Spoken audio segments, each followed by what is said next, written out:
Happy Saturday, Soul Tribe members, freaks of nature, and other little sinners.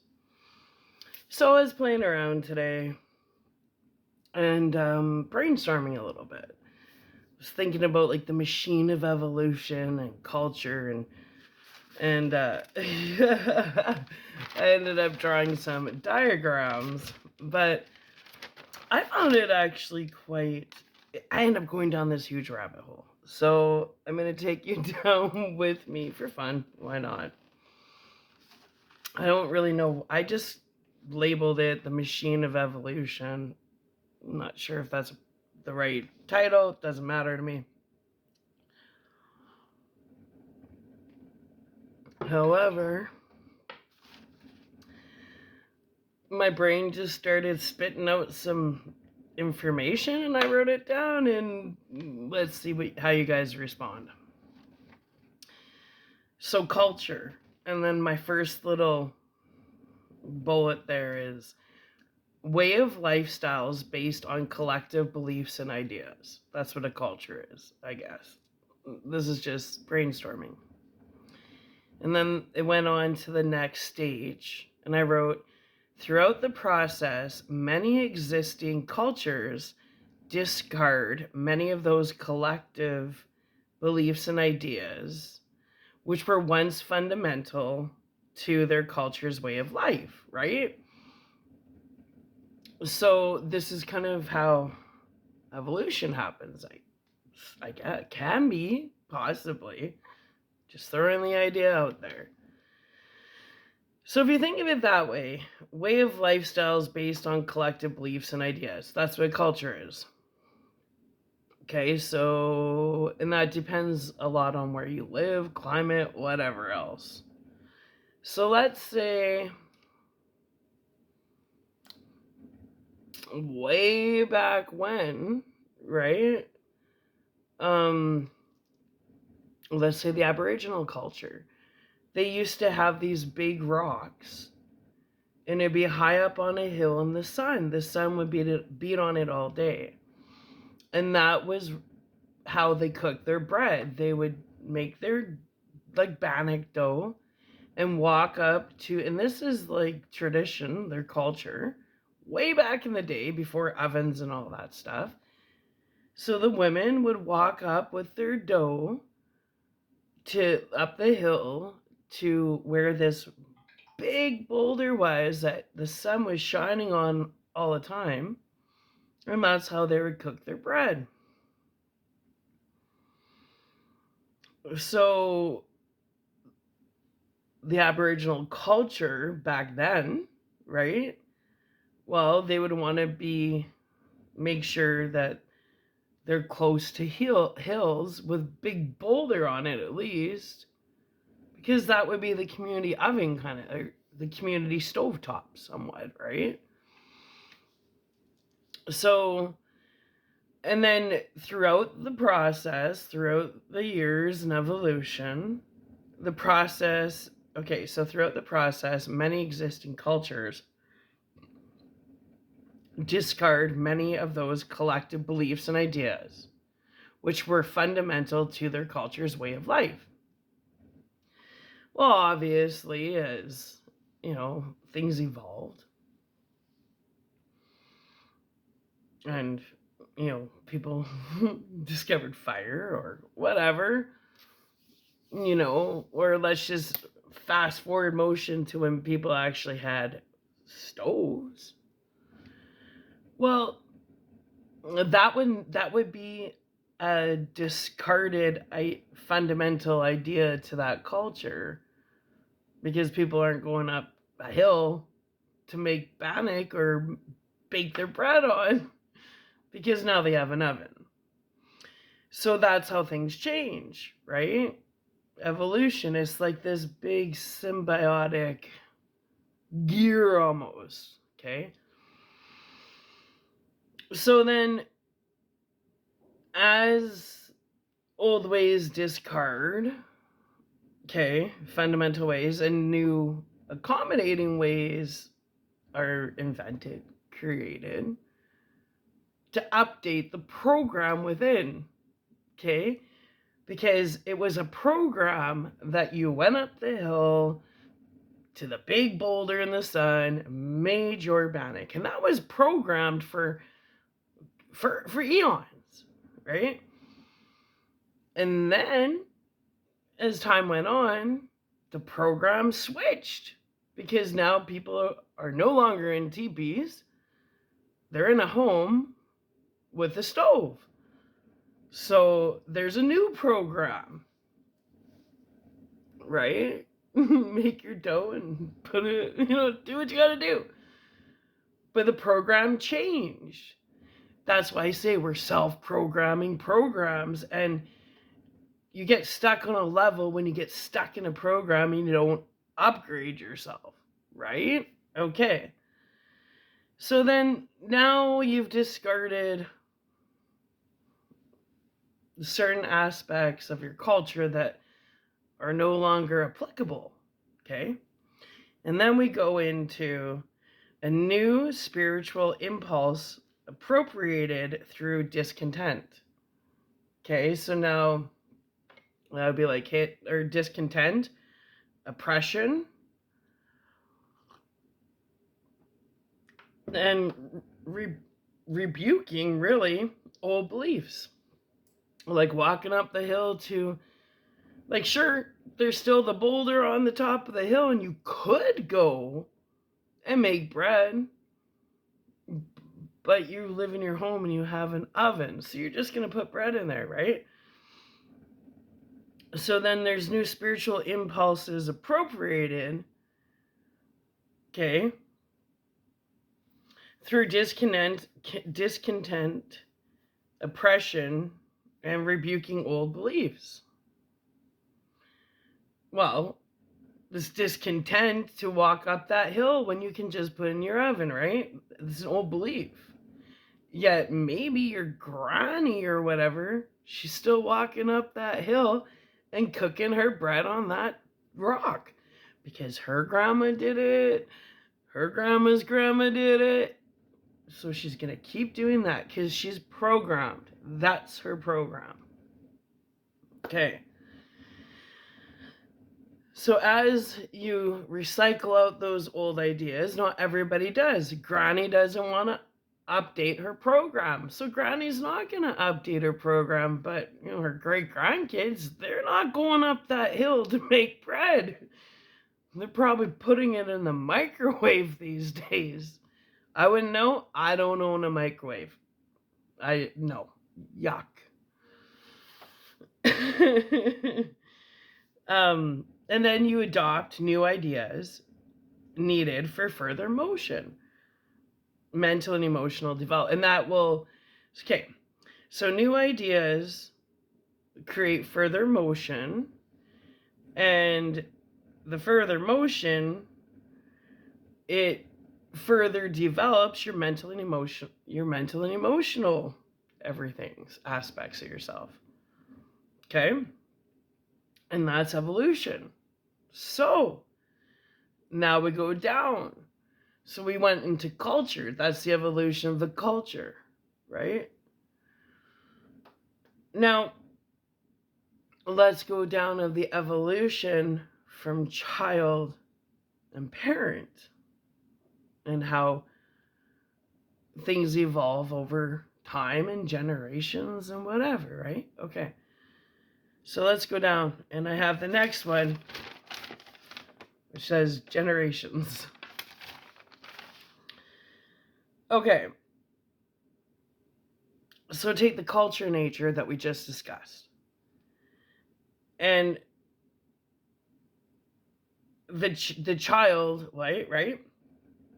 They'll find their authentic selves by rebelling against their culture, beliefs, and behaviors that were passed down by their parents' absolute truths, conduct, and morality. So a child will find their authentic selves by rebelling against, or like kind of tweaking, like they tweak it a little bit, not necessarily rebel, but question it. See, every generation will be like, well, Why are you still walking up the hill to make your bread on the rock when you can use the oven, right? So they're going to rebel against spending an hour walking up that hill to make their bread when they know they can put it in the oven, okay? But that was the absolute truth by their grandparents. No, you walk up the hill, bring the dough, walk up the hill, make the bread, and be down for dinner. And the kids going, I'm not walking up the hill. I'm going to put it in the oven. And the granny's going, no, that's not how we do it. We walk up the hill. And the grandkids going, no, I'm not walking up the hill when I can put it in the oven. And that would be a form of rebelling against Granny's absolute truth on how you make bread. That's not how we do it. And then, because Granny's programmed, but the grandkid that's starting to question stuff is going, I'm not going with your program. I don't like your program. My updated program says I don't have to spend 2 hours walking up the hill and make bread. I'm going to put it in the oven.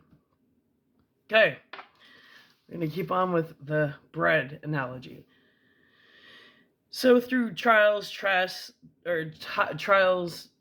obstacles, tribulations, all that fun stuff, right?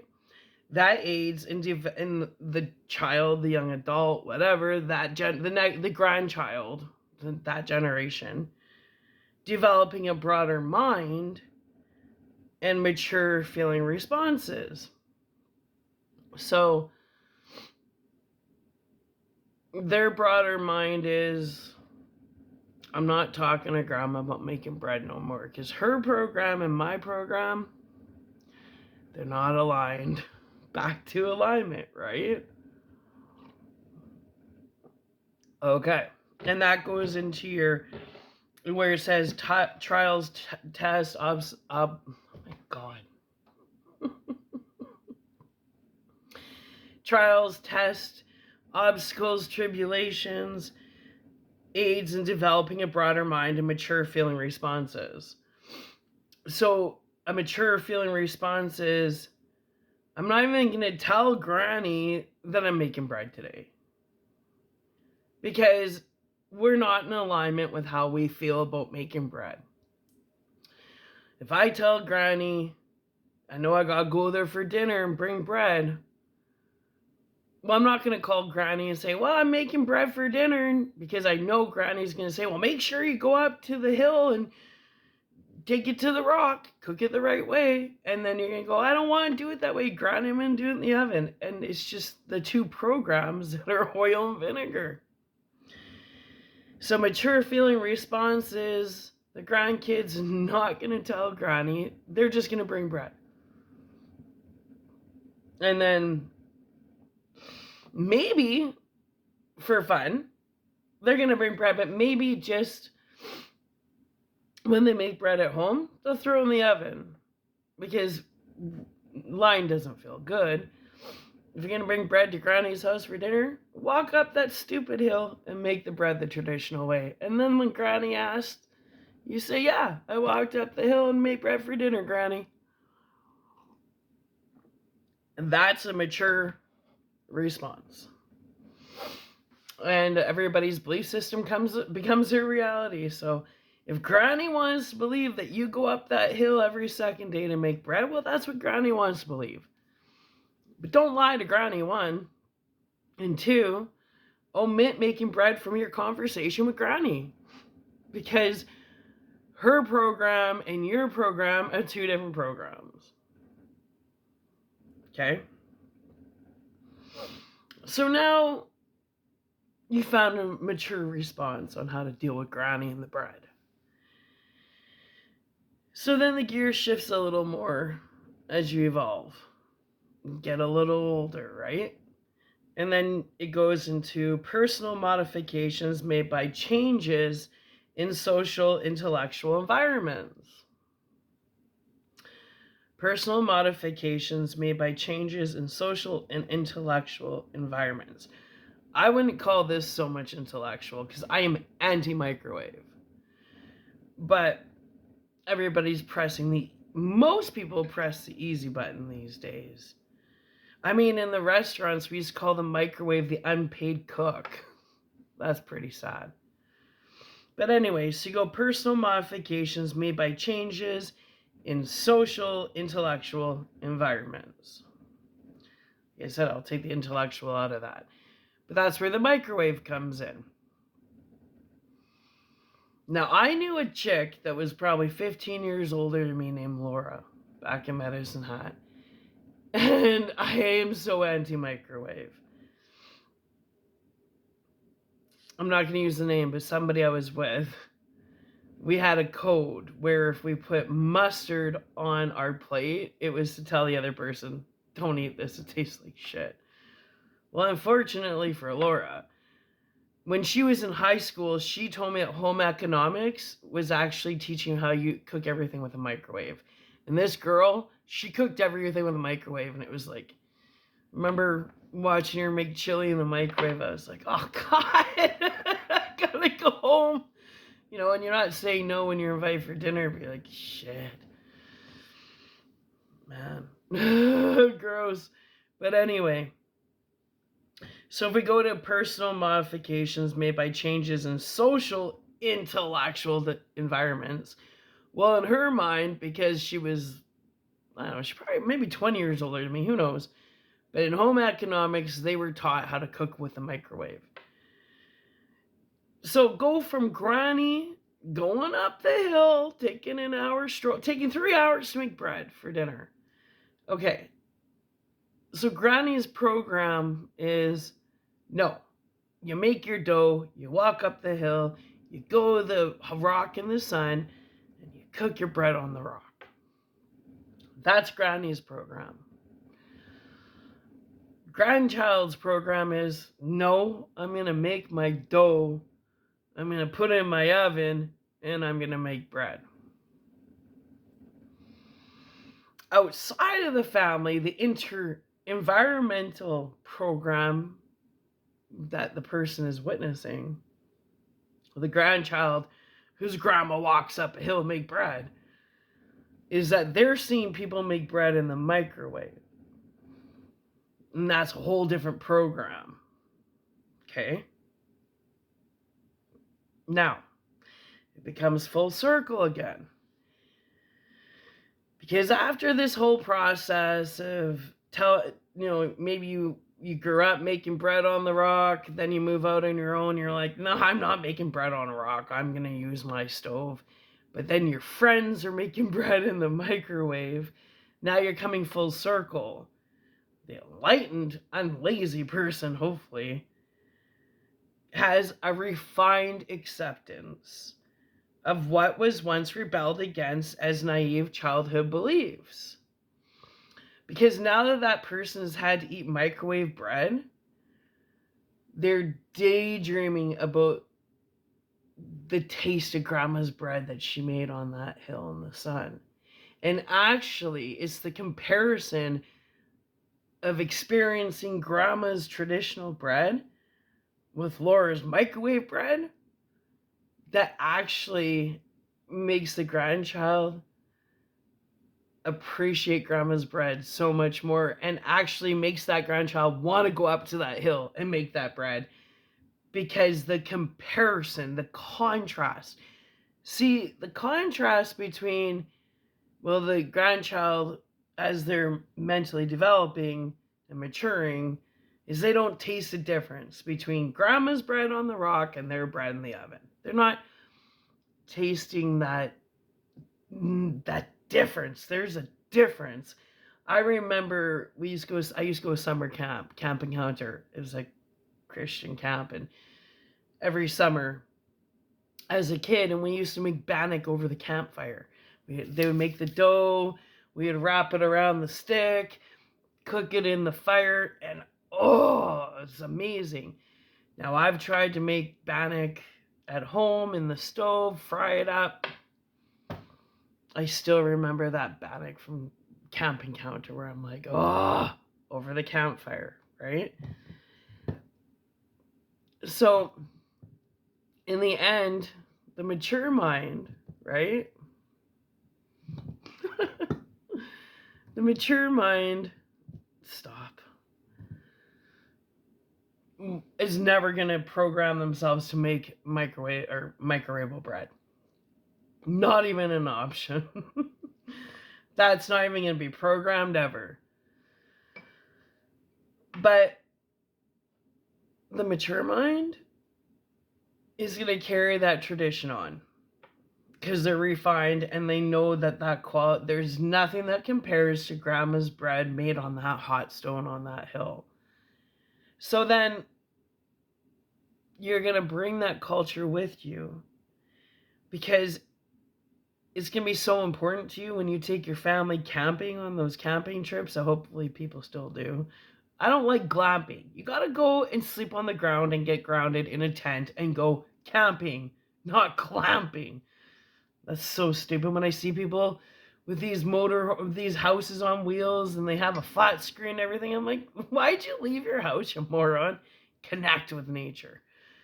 Well, anyways, so that grandchild is going to continue that part of their Aboriginal culture when they have kids, and they make sure that when they go camping, they're going camping to a location where there's a rock in the sun. So that will be the one time that they bring that dough up and show their children how their great grandma used to cook bread on a stone.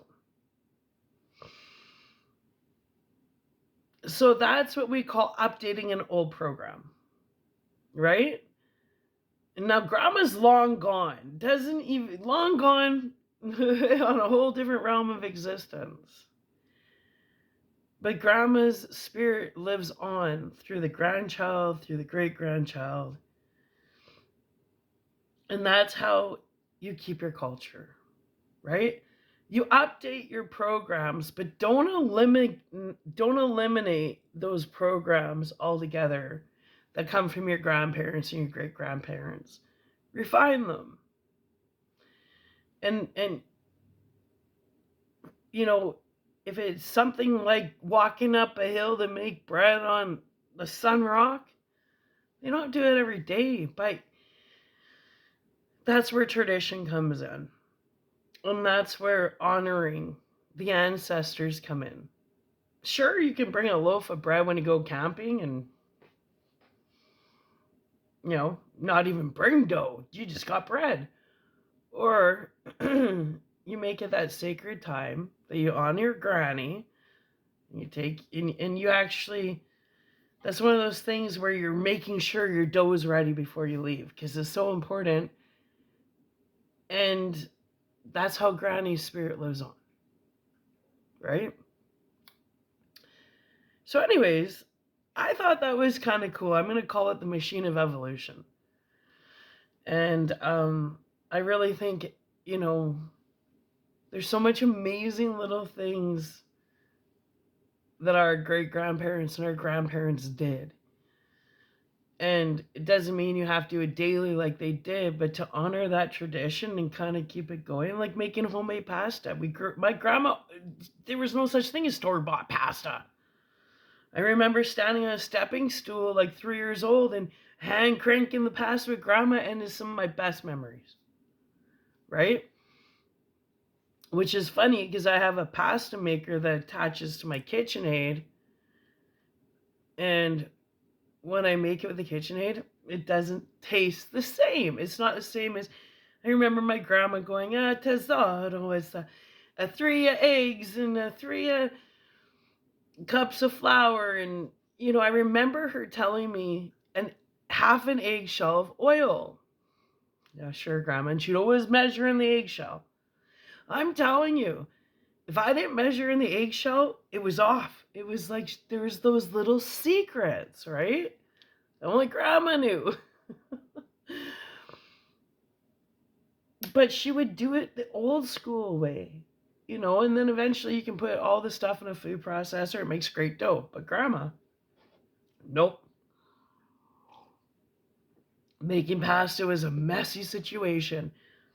She would call it the bird's nest, and she'd take the flour and put a pile, and then she'd take her hand and make a little kind of like divot. She'd crack her eggs in. She'd take her fork and fold the flour in, and you keep folding the flour in. You slowly get your dough in, and your hand kneading it.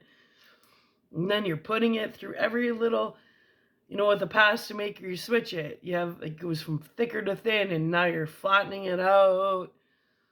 And then you're choosing, you're going to make spaghetti, you're going to make fettuccine. What are you going to do with this dough? And you got flour everywhere, and it's a mess. You got dough flying everywhere. And then when you're done, you're hanging pasta from all the cupboards. Pasta's hanging everywhere, right? And and it's fun. I remember being little and Grandma would give me a taste of wine. You sit there and drink wine and make pasta and take all day, right? Because what else are you going to do? Everybody's in a rush to do what? Take all day with Granny, make some pasta. But I do have a KitchenAid, and it's so easy. I can make pasta so quick, but it's not there because Grandma's spirit isn't there. You know what I mean? There goes the cat. Just like Grandma's pasta sauce. It would take us 8 hours to make it, and it was... I still make it the same way as her. She would have all her veggies and everything, and she would cut it all up, throw it in, and simmer all night long until 3 a.m. It was a 3 a.m. thing. And then she would strain it and push it through the sieve. So it was a marinara sauce, but you had your carrots and all your veggies and everything, and she was, it would be a nice red sauce, but all the nutrients and flavor, amazing. But we would always call Italy at 3 a.m. because with the time transfer, it was during the day there. She would always be like, Tesoro, talk to Sylvia. Tesoro, talk to Sandra. She'd always have me talking to people in the middle of the night while we were making pasta sauce. And then Grandma also always donated to World Vision, and she would adopt foster kids, and her Italian was pretty heavy, so she would make me write the kids back. So these are special little things I did with Grandma, right? And when I have grandkids, you better bet your butt we're going to be making homemade pasta. But do I use dry pasta? Yeah. But when I have grandkids, you better bet your butt we're going to spend all day making pasta with flour flying everywhere and pasta hanging off the cupboard doors. And, oh yeah, I'll be wearing a little apron like Grandma, giving the kid maybe a taste of wine. Grandma and I would listen to Pavarotti, man. And make pasta. 3 a.m. Don't matter. So anyways, hopefully maybe that brought some warm, fuzzy memories of people with their grandparents, and honor them. Keep their spirit alive. Who cares if it takes all day and it makes a huge mess? Who cares if the easy button is take a bag of pasta, boil it, and cook it up? It's about the experience. Why? Because we're spiritual beings having a human experience. And on that note, this cat is driving me crazy, and I really don't want to experience a headache, so I'm going to let him out. And I love you guys, and I hope that resonated with somebody. It's a lighter video, but you can't forget about Granny's ways. It doesn't mean you can do it every day, but honor that culture. Don't lose those little traditions, right? But also, yeah, you got to update your programs from Granny's program. But you don't have to delete Granny's program, you just enhance it. Whoa, and this cat's programmed to drive me nuts. Alright. Soul family, little sinners and freaks of nature, I love you. I had another one that I was going to do. I might do it after, because this was interesting. It made me go down the rabbit hole of Coca-Cola. I'll leave you with that one. I gotta deal with this cat. He's being a dink. Bye.